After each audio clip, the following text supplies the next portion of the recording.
Nakita mo na ba ang isang taong unti-unting nasisira sa loob dahil hindi niya alam kung paano harapin ang mga batikos, pagtanggi, pagkawala o pagkabigo? Maaring may kilala kang ganyan o baka naman ikaw mismo ang taong yun. Sa panahon ngayon, maraming tao ang wasak sa kalooban dahil ibinigay nila ang kontrol ng kanilang buhay sa sariling damdamin, sa opinyon ng ibang tao o mas masahol pa, sa mga panlabas na pangyayari na wala namang sino man ang kayang kontrolin. Kung patuloy mong hahayaang ganyan ang pamumuhay mo, alam mo ba kung saan ito hahantong? Tuloy-tuloy na pagkabalisa, mapanirang relasyon, lubos na pagkaubos ng lakas, kawalan ng motibasyon, at isang uri ng kawalan sa pusong hindi kayang punan ng anumang tagumpay. Ngunit may ibang landas. Ito ang daang tinahak ng mga pilosopong Stoiko mahigit 2,000 taon na ang nakalipas. At kapag isinabuhay mo ito ngayon, kaya ka nitong gawing matatag sa harap ng anumang pagsubok. Ako si Adriano. At mahigit 10 taon ko nang pinag-aaralan at isinasabuhay ang pilosopiyang Stoiko. Hindi bilang teorya, kundi bilang isang tunay na gabay sa pagkalma ng kaluluwa. Sa video na ito, ibabahagi ko sa iyo ang 4 na aral mula sa Stoicismo na ganap na nagbago sa buhay ko. At posibleng baguhin rin sa iyo. Simulan ngayon. Manatili ka hanggang dulo at malalaman mo kung ano ang ginagawa ng mga tunay na matatag upang manatiling hindi matinag. Napansin mo ba kung paanong ibinibigay ng karamihan ang buong araw nila sa kamay ng ibang tao? Isang negatibong komento, isang kritisismo sa maling oras o simpleng kabiguan ng plano at agad nagbabago ang kanilang pakiramdam. Nawawala ang sigla at ang araw ay biglang nagiging pabigat. Ang katotohanan ay, karamihan sa atin ay nabubuhay sa palagiang reaktibong estado. Ginigising tayo ng kaba at sa halos buong araw, tila kontrolado tayo ng mga nangyayari sa paligid, parang mga puppets na mga sitwasyong hindi nating hawak. Ngunit itinuturo ng Stoicismo ang isang ganap na naiibang direksyon, isang landas kung saan muling nababawi mo ang kontrol sa iyong buhay, hindi sa pamamagitan ng paghawak sa mundo, kundi sa pamamagitan ng paghawak sa iisang bagay na tunay mong kayang pamahalaan. Ang iyong tugon sa lahat ng iyon. Napakalinaw ng sinabi ni Marcus Aurelius, "May kapangyarihan ka sa iyong isipan, hindi sa mga panlabas na kaganapan. Kapag naunawaan mo ito, matatagpuan mo ang lakas." Mukhang simple ang pahayag, pero sa likod nito ay isa sa mga pinakamakapangyarihang katotohanan sa sino mang nagnanais ng panloob na kapayapaan at emosyonal na kalinawan. Isipin mo ito, nagmamaneho ka papunta sa trabaho at may sasakyang biglang sumingit sa harapan mo. Araw-araw, libu-libong tao ang nakakaranas nito. Karamihan ay agad nagmumura, bumubusina at kinikimkim ang galit ng matagal hanggang sa makarating sa trabaho na dala pa rin ang sama ng loob. Ngayon isipin mo, may nagbago ba sa mundo dahil sa galit mo? Wala. Yung isang driver, tuloy lang sa buhay niya. Pero ikaw, nalunod sa lason ng emosyon dahil sa isang bagay na wala ka namang kontrol. Ang stoikong tao ay kikilos ng iba. Ramdam din niya ang bugso ng galit sapagkat siya rin ay tao, ngunit hihinga siya ng malalim. Tititigan ang damdaming iyon na parang ulam lang na dadaan sa langit at hahayaan itong lumipas. Dahil alam niya, ang galit ay walang naidadagdag na mabuti. Ito ay nagpapabagal, kumakain ng lakas, at lumalayo tayo sa ating sarili. At hindi lang ito tungkol sa trapiko. Ilang beses ka na bang tumanggap ng puna sa trabaho at inubos mo ang buong araw sa kaiisip kung paanong patunayan na tama ka? Ilang beses ka na bang nakarinig ng mapanirang salita mula sa kamag-anak at bigla ka na lang sumagot ng masakit, nawala ang pasensya mo, ang katwiran, at minsan pa nga ang mismong koneksyon ninyo? Ang mag-react agad ay madali. Ganyan ang ginagawa ng karamihan. Pero ang pigilan ang sarili at piliin ng tugon, yan ang bumubukod sa mahina at sa malakas. At isang napakalinaw na halimbawa niyan, si Will Smith. Isang kilalang aktor, iginagalang at pinarangalan. Nasa isa sa mga pinakasinusubaybayang okasyon sa buong mundo, ang Oscar. Sa gabing iyon, ang kanyang dangal ay tinuligsa. Sa halip na manatiling kalmado, pinili niya ang agarang reaksyon. Isang sampal, isang iglaap ng kawalan ng kontrol. At ang naging bunga? Nawala ang milyon-milyong piso sa mga kontrata, nasira ang kanyang reputasyon. Kinailangan niyang humingi ng tawad sa publiko at ang mas masakit, hindi siya naaalala dahil sa parangal na natanggap niya, kundi sa kilos na kanyang ginawa. Nakikita mo ba kung gaano ito katotoo? Gaano kadaling mangyari ito sa sinumang hindi pa natutunang kontrolin ang sarili. Pero may mabuting balita, hindi mo kailangang manatiling ganito. Maaari mo itong pag-aralan. Maaari mong sanayin ang sarili upang maging taong nagmamasid muna bago tumugon. Isang taong tumitigil ng 3 segundo at nagtatanong sa sarili, karapat-dapat bang isuko ang kapayapaan ko para rito? May mga simpleng pagsasanay na makakatulong sa prosesong ito. Isa sa mga pinaka-epektibo ay ang tinatawag na paunang panloob na usapan. Bago ka lumabas ng bahay, maglaan ng 1 minuto upang isiping maigi ang mga posibleng pagsubok sa araw mo. May posibilidad bang may bastos na tao? Oo. Maaari bang may magkamali? Malamang. Ngayon, isipin kung paano ka tutugon sa paraang naayon sa prinsipyo ng Stoicismo. Sa ganitong paraan, nahahanda mo ang isip mo upang manatiling kalmado kapag dumating na ang mga ganitong sitwasyon. Tinatawag ito ng mga Stoic na premeditatio malorum, ang paghahanda ng isip sa mga posibilidad ng kabiguan. Hindi ito upang maging negatibo, kundi upang hindi ka mabigla. At hindi lang sinaunang pilosopiya ang nagsasabi nito, ang makabagong agham ng utak ay nagpapatunay rin. Sa mga pag-aaral hinggil sa emosyonal na regulasyon, natuklasan na ang simpleng pagtigil upang pagmasdan ng sariling emosyonal na reaksyon ay nagpapagana sa prefrontal cortex, ang bahagi ng utak na may kinalaman sa mga pinag-iisipang desisyon. Sa halip na ang limbic system ang mangibabaw na siyang ugat ng mapusok at emosyonal na mga tugon. Ang ibig sabihin nito, habang pinapahaba mo ang pagitan ng stimulus at tugon, mas pinalalakas mo ang iyong sariling kakayahang mag-control. Marahil iniisip mo ngayon, pero mahirap naman ito. Totoo, walang tunay na kabutihang asal na madaling makamit. Ngunit hindi tungkol sa pagiging perpekto ang Stoicismo, kundi sa tuloy-tuloy na praktikal na pag-unlad. Isipin mo kung anong klaseng buhay ang meron ka kung mas madalas kang mag-isip bago kumilos. Kung hindi ka na basta-basta naaapektuhan ng sinasabi o ginagawa ng iba, kundi ginagabayan ka ng malinaw na hangarin kung anong uri ng tao ang gusto mong maging. Si Keanu Reeves ay isang malinaw na patunay. Dumaan siya sa matitinding pagkawala. Nawala ang kanyang asawa, ang kanyang anak at ang kanyang matalik na kaibigan.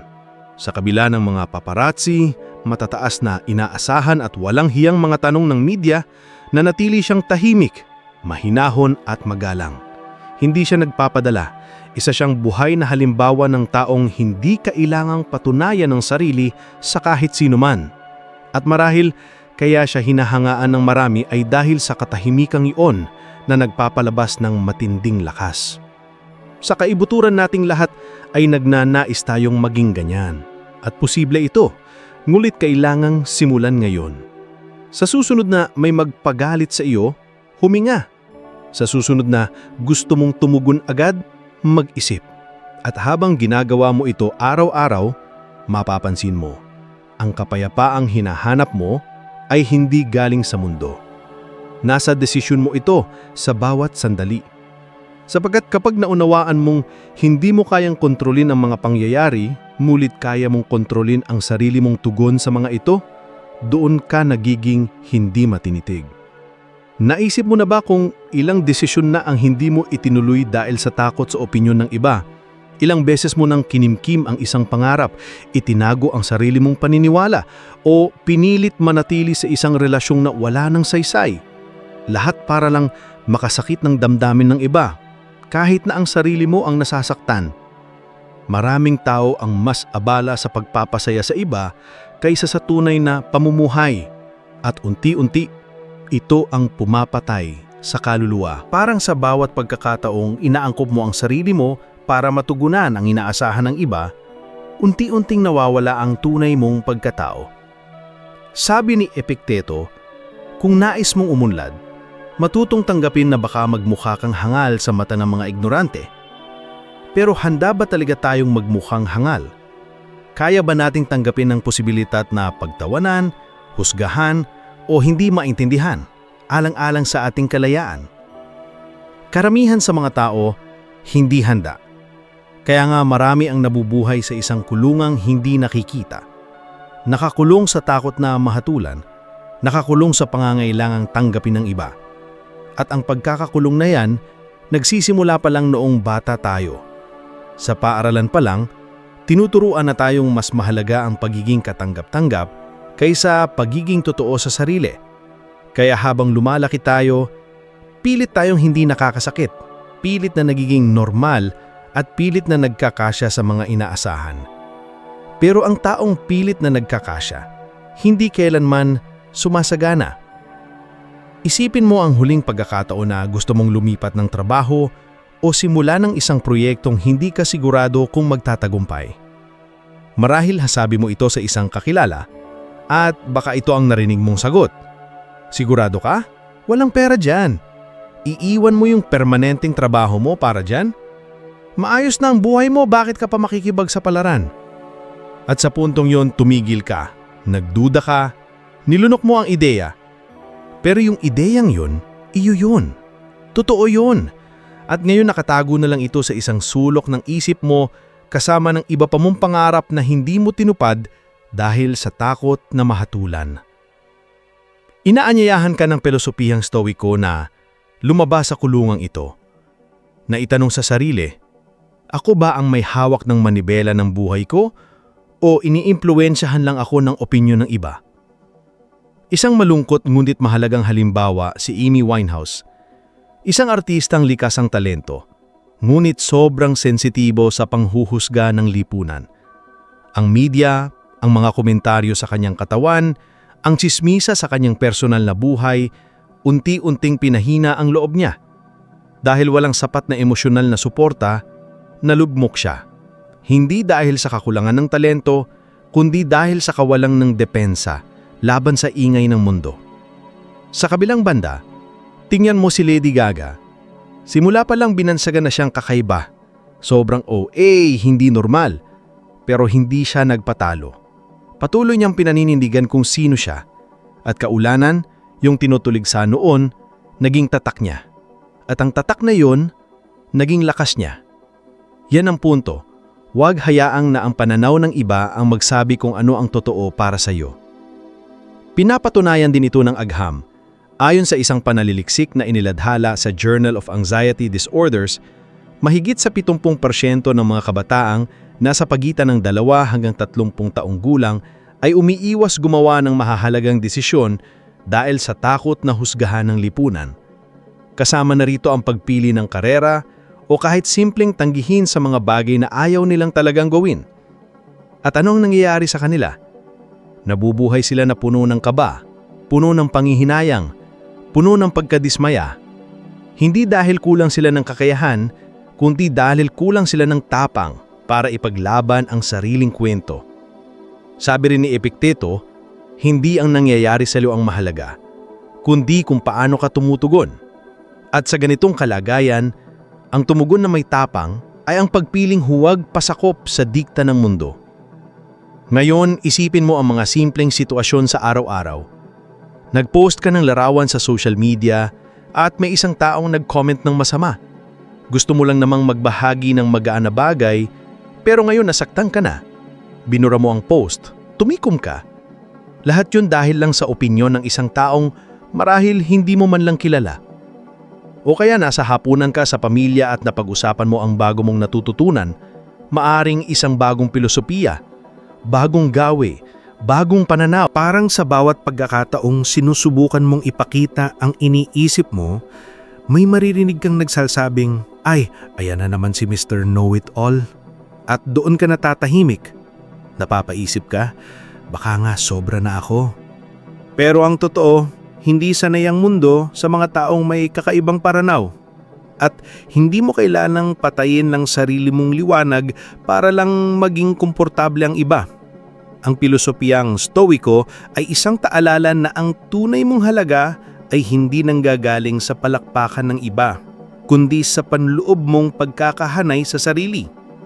Tunay kang malaya kapag tumigil ka ng maghanap ng papuri at nagsimulang mamuhay ng may integridad. Kapag naunawaan mong ang pagiging totoo sa sarili ay maaaring magdulot ng mga paghusga, ngunit kapalit naman ito ang isang bagay na mas mahalaga, ang katahimikan ng loob na ikaw ay ikaw. At ang kapayapaang iyon ay walang katumbas na halaga.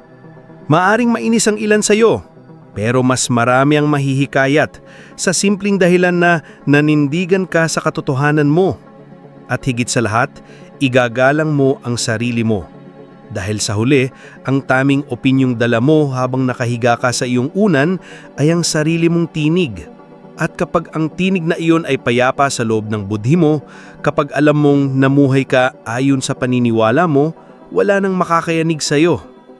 Ilang beses ka nang nasanggot sa isang pagtatalo na kung iisipin ngayon ay walang saysay.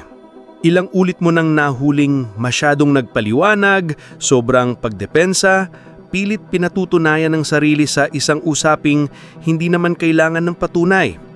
Karamihan sa mga tao ay naniniwala na kailangang sagutin ang lahat ng bagay, na para bang ang pananahimik ay kahinaan. Pero kabaliktaran ng itinuturo ng Stoikong kaisipan. Ayon kay Seneca, ang pinakamahusay na tugon sa galit ay katahimikan. Hindi niya ito sinabi bilang pagtalikod, kundi bilang tanda ng karunungan. Sapagkat sa maraming pagkakataon, ang katahimikan ay hindi kawalan ng sagot. Ito'y tanda ng kontrol sa sarili. Pag-isipan mo kung ilang pakikipag-ugnayan mo sa araw-araw ang walang kabuluhan.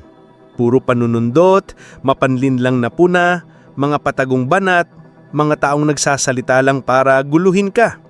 At kung sasagutin mo ang bawat isa sa kanila, gaano karaming lakas ang mauubos mo? Ilang oras ng buhay mo ang masasayang para lang makuha ang huling salita? May mga taong sadya taladang nangiinis dahil gusto nilang ng reaksyon. Gusto nilang mawala ka sa gitna. Gusto ka nilang guluhin. At kapag sumagot ka ng padalos-dalos, nang hindi nag-iisip, ibinibigay mo sa kanila ang gusto nila, ang kapangyarihan mo. Ang taong sumusunod sa Stoikong filosofiya ay kita ang laro, ngunit hindi nakikilaro. Alam niyang hindi lahat ng bagay ay dapat sagutin. At kadalasan, ang hindi pag-react ay siyang pinakamataas na anyo ng lakas. Isang halimbawa nito ang social media. Gumawa ka ng post mula sa puso. May mabuting layunin. Tapos may biglang magko-komento. Sarcastic, agresibo, walang dahilan. Karamihan sa mga tao ay sumasagot. Nakikipagdebate. Uubos ng lakas. Pero para saan? Para patunayan na tama ka? Para ipakita na may punto ka? Hindi ka nito pinapalakas. Sa halip, pinapahihina ka nito. Ang tunay na kapangyarihan ay nasa kakayahang huwag maapektuhan ng ingay.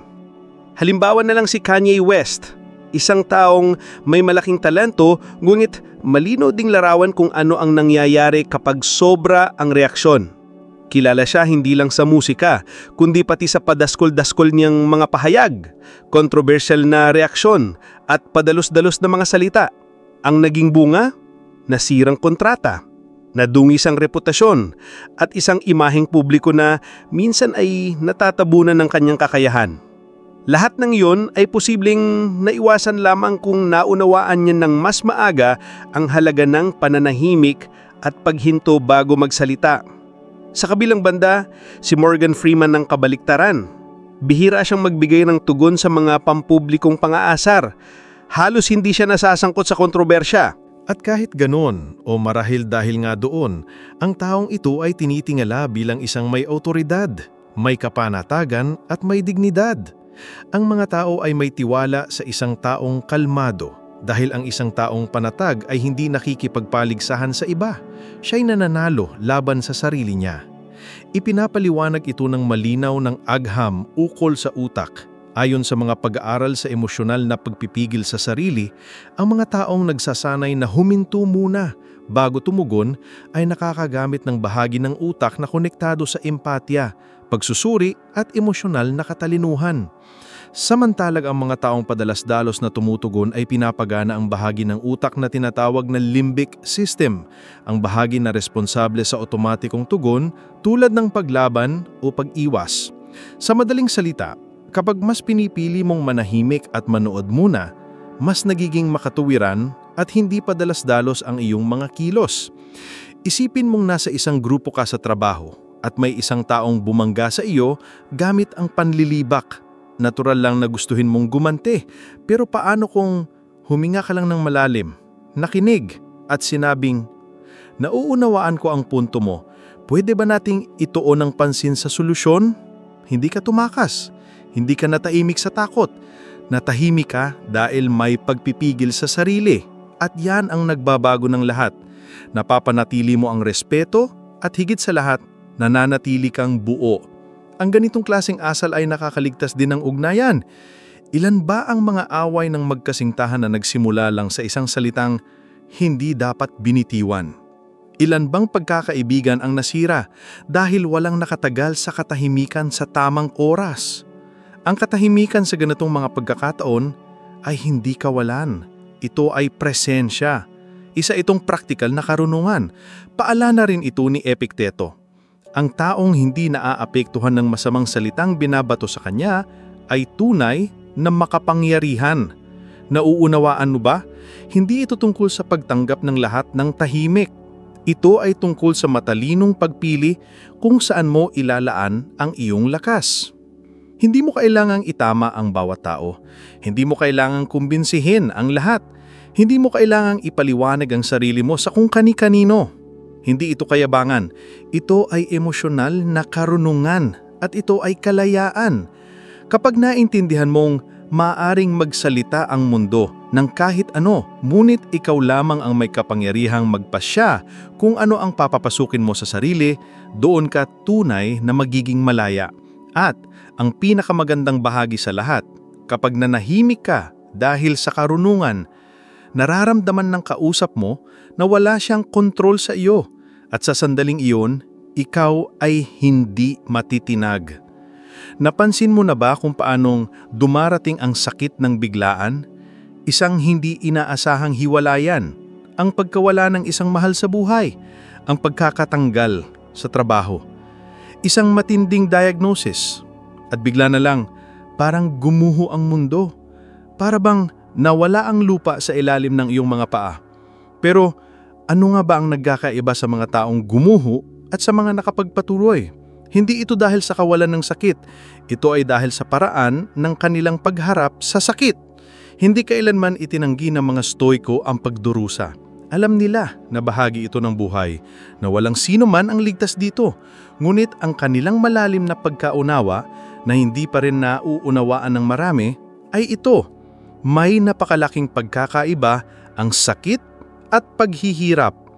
Ang sakit ay ang aktwal na pangyayari. Ang paghihirap ay kung ano ang ginagawa natin sa nangyari. Isinulat ni Epicteto, hindi ang mga pangyayari ang gumugulo sa atin, kundi ang pananaw natin sa mga ito. Sa madaling salita, hindi ang realidad ang sumisira sa atin. Ang sumisira sa atin ay ang istoryang binubuo natin sa isip ukol sa nangyari. Ang pagkapit sa ideya ng kung ano ang dapat sanang nangyari. Ang pagtutol sa isipan na nagsasabing, hindi ito dapat mangyari sa akin. Ngunit pwede itong mangyari. At nangyari nga. At sa sandaling iyon, may dalawa kang pagpipilian. Lumaban at pahirapin ang sarili o tanggapin at lumago. Baka iniwan ka ng taong mahal mo at paulit-ulit mong iniisip, bakit niya to ginawa sa akin? Hindi ko to deserve. Paulit-ulit mong binabalikan ang mga usapan. Inoobserbahan ang bawat mensahe. Sinisisi mo ang iyong sarili. Paulit-ulit mong pinapahirapan ang iyong isipan, ngunit kahit anong gawin mo, hindi na mababago ang nangyari. Sa halip, lalo lamang lumalalim ang sugat. Ang orihinal na sakit ay matagal nang lumipas. Ngayon, ikaw na mismo ang patuloy na nagpapalakas nito. Ito ang tinutukoy ng mga pilosopong Stoiko bilang kusang pagtitiis ng paghihirap. Hindi mo pinili ang pagkawala, ngunit pinipili mong manatiling nakakapit dito. Hindi ito kawalan ng damdamin. Ito ay emosyonal na pagiging ganap. Ang pag-unawa na ang sakit ay nararapat maramdaman, pero hindi ito dapat manatili habang buhay. Si Robin Williams ay isang henyo pagdating sa pagpapatawa. Isa siyang alagad ng sining na nagpatawa sa buong mundo habang lihim siyang nakikipaglaban sa loob ng kanyang sarili.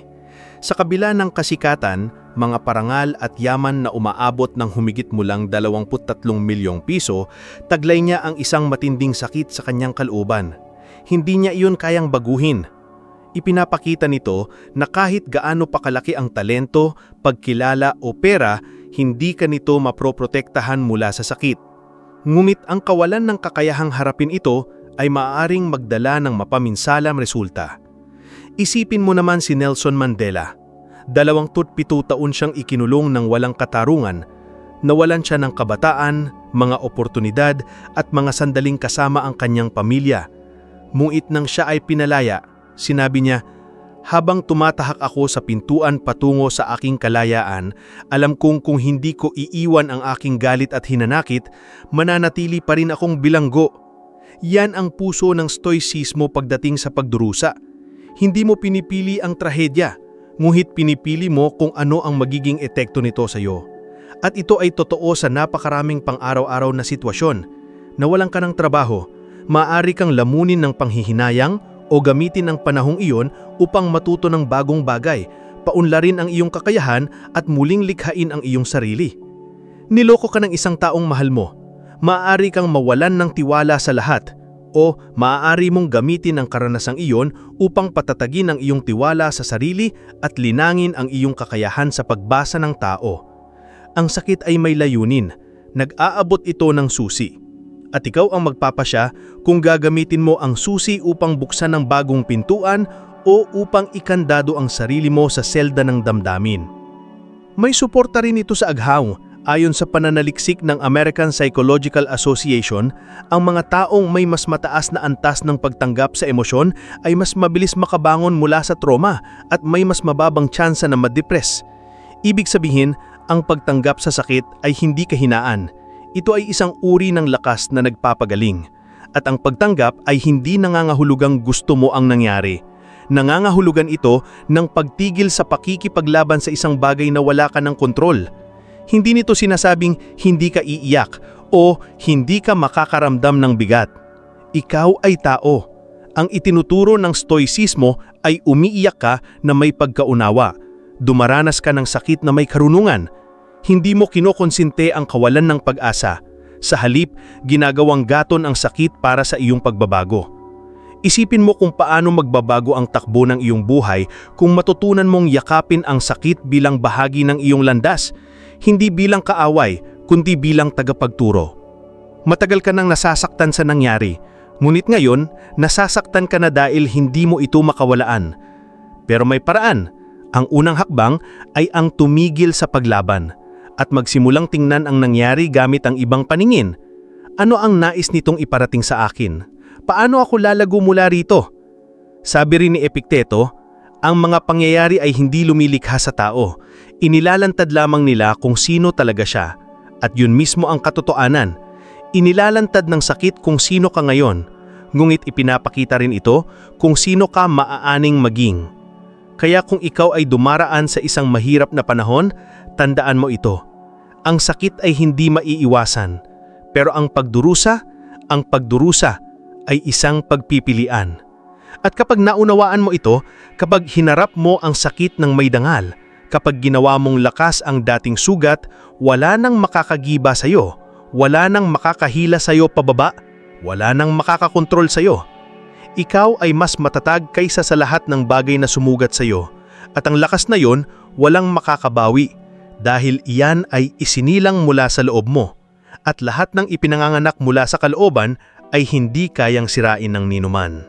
Hindi mo kayang kontrolin ang mga pangyayari sa mundo, pero kaya mong piliin kung paano ka tutugon sa mga ito. Ito ang tunay na susi. Dahil sa sandaling tumigil ka na sa paglaban sa mga bagay na wala sa iyong kapangyarihan at sinimulan mong pangibabawan ang nasa loob mo, doon nagsisimula ang pagbabago sa buhay. Ang pagsasabuhay nito ngayon, sa mismong sandaling ito, ay hindi nangangailangan ng anuman maliban sa isang pasya. Pasya na huwag magpadala sa bugso ng damdamin. Pasya na huwag matinagna sa mga sinasabi ng iba. Pasya na huwag buhayin pa ang mga sugat ng nakaraan. Pasya na manahimik kung ang katahimikan ang mas matalino. At pasya na araw-araw alalahanin, ang tunay mong lakas ay hindi nagmumula sa labas. Ito'y ipinapanganak sa iyong isipan, sa iyong tapang at sa mga pinipili mong gawin. Kung tumimo sa iyo ang mga salitang ito, kung sa kahit isang bahagi ng bidyong ito ay nais mong para sa akin ito, ibig sabihin, handa ka nang sumulong. Panoorin mo ang susunod na video na makikita sa iyong screen dahil doon aakyat ka pa ng isang hakbang sa paglalakbay ng stoic na karunungan at magiging kahit isang bahagdan na mas mabuti kaysa sa kung ano ka ngayon. Salamat ng marami sa pagsama sa akin hanggang sa puntong ito. Ako si Adriano at aabangan kita sa susunod na video. Bit-bit ang mas malalim na karunungan, mas malinaw na pag-unawa at kaunting dagdag na kakayahang pamahalaan ang iyong sarili.